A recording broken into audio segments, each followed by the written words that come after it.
네, 글로벌 경제 이슈를 다각도로 살펴보고 그 트렌드를 살펴보는 시간입니다. 마켓 트렌드 김종효 연구위원과 함께합니다. 어서 오십시오. 네, 안녕하십니까? 네, 오늘은 어떤 소식 전해주실 건가요? 네, 지난 주말에 자동차 종목군들이 뉴스에 굉장히 민감하게 움직이는 모습을 보였는데요. 자, 그렇다면 자동차의 전반적인 트렌드를 알아야 자동차에 대해서 제대로 투자할 수 있기 때문에 자동차 부품과 완성차에 걸친 중단기 트렌드를 살펴보고 이에 맞춘 투자 전략을 살펴보도록 하겠습니다. 네, 지난 주말에 차이나 리스크로 자동차주가 큰 충격을 받았습니다. 이렇게 이슈에 출렁이는 자동차주를 장, 중, 단기적으로 투자 전략을 세워보고 트렌드를 살펴보겠습니다. 먼저 단기와 중장기 트렌드부터 살펴볼까요? 네, 단기 트렌드는 여러 번 언급드린 적이 있었는데요. G2 국가를 중심으로 해서 SUV, 경트럭 이런 것들이 굉장히 늘어나고 있다는 것이 핵심입니다. 네. 그러니까 준비된 그림을 보시면 미국의 전체적인 자동차 판매와 함께 이 중에서 차지하고 있는 경트럭의 비중을 보실 수가 있는데 지금은 승용차보다는 오히려 거의 경트럭 판매가 비슷하게 나타나고 있는 국면입니다. 네. 그래서 과거에 살펴보시면 경제 위기 속에서 전반적으로 줄어들었고 더 빠르게 줄어든 것은 경트럭 쪽이었는데요.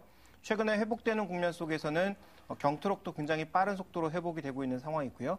실제로 작년과 대비해서 같은 1월부터 5월달의 판매량에서 경트럭의 판매량이 더 빠르게 증가하고 있어서 이 경트럭이라고 하면 SUV와 픽업 트럭을 포괄하는 그런 흐름인데 미국 시장에서는 이런 흐름이 굉장히 두드러지게 나타나고 있고요. 네. 자, 중국도 마찬가지입니다. 중국 시장 내에서 전체적인 SUV 비중이 계속 올라가는 모습이거든요. 그래서 작년 5월 정도만 하더라도 한 17%였는데 지금 21%로 4%가량이 늘어났다라는 거죠. 이 중국 자동차 시장이 최근에 완만하긴 하지만 꾸준하게 성장하고 있다는 것을 생각해 보면 이 성장의 근간은 SUV에 놓여 있다는 점. 이것이 바로 단기 트렌드입니다. 단기적으로 최근에 돈을 많이 버는 사람들이 늘어나면서 레저에 대한 관심이 늘어나고 미국 시장에서는 가장 픽업 트럭을 선호하는 국가 중 하나이다 보니까 이와 관련된 트렌드를 쫓아가는 것이 단기라고 볼 수가 있겠고요. 네. 좀 길게 봤을 때의 트렌드는 미국에서는 연비 규제가 심해지고 있습니다. 네. 그래서 2020년까지 가게 되면 대부분 차량이 연비 규제에 맞춰서 효율을 굉장히 높여야 되는데요. 지금 이 효율을 가장 잘 맞추고 있는 데가 어디냐? 도요타와 혼다입니다. 그리고 현대차 같은 경우에도 나쁘지 않은 국면을 보여주고 있는 가운데 주로 미국 차들이 아직 연비의 기준을 많이 채우지 못한 상황이라 기준치와 계류를 보이고 있는 것은 대부분 미국 차들이라는 거죠. 그래서 한국 차들이나 일본 차들은 이에 대한 대비를 꾸준하게 하고 있다라고 보여지지만 중요한 것은 최근 미국 차를 중심으로 연비를 맞추기 위한 노력들이 굉장히 발빠르게 진행되고 있고 일본 차는 이미 준비를 맞춰놓은 상황이고요. 현대기아차는 상용화에 좀 뒤늦게 나타나고 있어서 이와 관련된 흐름을 장기적으로 살펴보실 필요가 있을 것 같고요. 유럽 쪽에 살펴보게 되면 유럽 쪽에서는 연비 규제와 함께 또 하나 나타나고 있는 것은 바로 이산화탄소 규제입니다. 그래서 이산화탄소 규제를 지금 보시게 되면 피아트 같은 경우가 가장 많이 맞춰놓은 상황이고요. 네. 나머지 이제 미국 업체들, 우리나라 업체들 같은 경우에는 좀 많이 못 맞춰놓은 상황이기 때문에 굉장히 많은 비율을 감축을 해야 됩니다. 그래서 이런 연비와 그리고 환경오염이라고 하는 두 가지 과제를 미국과 유럽이 점점 규제를 높여나가고 있는 상황에서 현대기아차가 이것을 뚫을 정도로 기술적인 준비가 되어 있느냐, 이 부분이 향후 핵심이 아닌가라고 보여지고 있습니다. 네, 단기적으로는 미국과 중국의 이 G2의 경트럭과 SUV의 선호도 급증이란 걸 알아볼 수가 있겠고, 좀 길게는 지금 우리가 연비 규제랑 환경 규제에 좀 관심을 두고 자동차주를 접근을 해봐야 되겠습니다. 자동차 업종을 압박하는 외부 요인들 어떤 것들이 있을까요? 먼저 미국 판매가 가장 압박하고 있다라고 보여지는데요. 지금 이제 준비된 그림을 보시면 5월 달까지의 판매량 기준으로 봤을 때 미국 차량이 10%가 늘었습니다. 일본 차량은 판매량이 6%가 늘었고요. 그런데 현대기아차는 1.4% 감소했습니다. 그러니까 미국에서 보면 미국의 빅3가 가장 빠르게 지금 반등을 하고 있는 모습이고, 그리고 일본 차들도 약진하고 있는 반면 한국 차의 경쟁력은 떨어지는 과정에서 픽업 트럭과 관련된 판매량에 손해를 보고 있다라고 볼 수 있는 것이 압박 요인이고요. 그 다음 살펴봐야 될 것은 미국 소비자들의 구매 요인이 변화했습니다. 2007년과 비교해 봤을 때 가장 크게 변한 것은 연비나 이런 것들에 사람들이 관심을 가지기 시작했고, 효율적인 소비, 좀 더 건전한 소비 쪽에 관심을 가지기 시작하면서 가격적인 측면에서도 굉장히 많이 민감하게 움직이고 있는데요.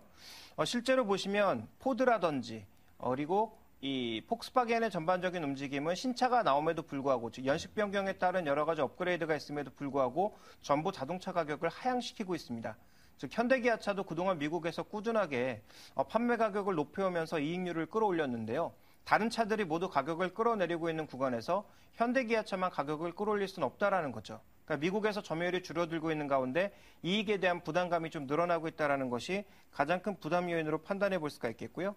또 하나 좀 살펴봐야 될 것은 소나타와 캠리, 네. 어코드라고 하는 이 경쟁 차종들의 가격을 살펴보니까 지금 가격 차이가 별로 안 납니다. 그래서 이 외화 환율에 따른 뭐 어떤 변화라든지 또 이 독일 차량의 공격적인 최근의 가격 하향 트렌드라든지 이런 것들로 인해서 현대기아차가 받을 마진 압박이 미국 시장에선 확대되고 있다는 점이 문제고요. 자, 중국은 정말 잘 성장하고 있습니다. 폭발적으로 성장하고 있는 가운데 어제 나왔던 뉴스는 압박 요인이 결국은 이 자동차 판매량 쿼터를 규제하겠다라는 것인데 그것 네. 외에도 현재 지금 자동차의 할인율이 전반적으로 모두 높아지고 있습니다. 이것은 뭐 닛산을 포함한 일본 업체, GM을 포함한 미국 업체, 유럽 업체 모두 마찬가지의 흐름이라고 볼 수가 있겠고 최근에 이제 국적별 판매 추이와 점유율을 보시면 전반적으로 모두 탄력이 둔화되는 것이 트렌드다라는 거죠. 결국은 G2 국가를 중심으로 봤을 때 현대기아차의 수익을 압박할 수 있는 요인들이 많이 놓여 있다라는 점이 부담 요인으로 작용을 하고 있는 것입니다. 네. 자동차주를 좀 압박하는 외부 요인까지 알아봤습니다. 자, 그러면은 이제 자동차주의 투자 전략을 세워봐야 될 텐데요. 새롭게 들어가실 분들이나 아니면 보유하고 계신 분들이 이 시간을 좀 집중해서 들어야 될 것 같습니다. 어떻게 트렌드를 찾아갈까요? 네, 단기적으로는 SUV에 실릴 수 있는 부품들에 대해서 우리가 좀 주목을 해봐야 될 것 같습니다. SUV의 특징이 뭡니까? 전반적으로 지상고가 높죠. 차가 기본적인 승용차보다는 지상고가 높기 때문에 당연히 타이어가 커질 수밖에 없고 휠도 커져야 되고 그리고 조향장치의 힘도 강해야 되고요. 또 서스펜션도 굉장히 강해야 됩니다. 이와 관련된 부품 기업으로서 우리가 꼽아볼 수 있는 것은 만도, 현대위아, 한국타이어 같은 이런 부품주들이기 때문에 단기적으로는 이런 부품들이 시장 대비해서 또 현대기아차 대비해서 조금 더 강할 가능성이 있다라고 보여지지만 네.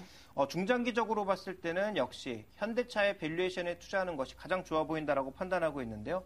지금 준비된 그림을 보시면 현대기아차의 밸류에이션이 거의 역사적인 저점까지 내려가 있는 상황입니다.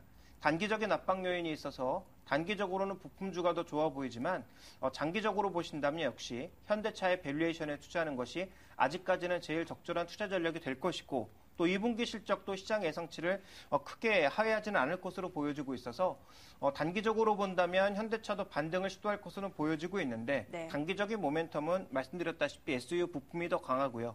장기적으로는 현대차의 밸류에이션에 투자하는 것이 좀 더 적절한 투자 전략이 될 것 같습니다. 네, SUV 부품이라고 한다면 이 타이어와 자동차 부품 의견을 줬고요. 중장기적으로는 뭐 완성차의 밸류에이션에 초점을 맞추는 것이 좋다라는 의견까지 들어볼 수 있었습니다. 김종효 연구위원과 함께했습니다. 고맙습니다.